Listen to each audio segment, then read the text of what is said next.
नमस्कार, मी डॉक्टर सुप्रिया सराटे आपल्या सर्वांचे माझ्या यूट्यूब चॅनलमध्ये स्वागत करते। कार्तिक पौर्णिमेच्या दिवशी धनलाभ व्हावा म्हणून काय कराल उपाय? मित्रमैत्रिणींनो, लक्ष्मी सोबतच चंद्रास तांदळाच्या खिरीचा नैवेद्य दाखवावा, यामुळे माता लक्ष्मीचा आशीर्वाद कायम राहतो।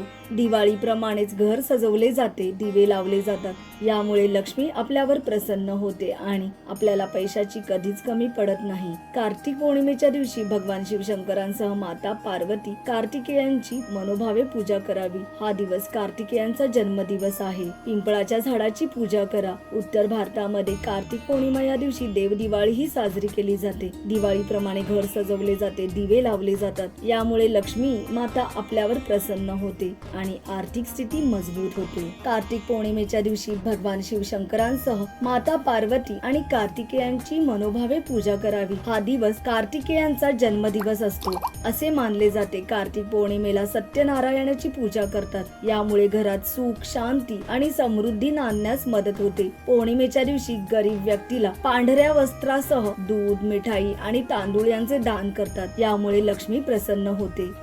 मित्रांनो, आपल्याला आमचा व्हिडिओ आवडला असेल तर नक्की लाईक करा, शेअर करा आणि चॅनलला नवीन असाल तर सबस्क्राईब करायला विसरू नका। धन्यवाद।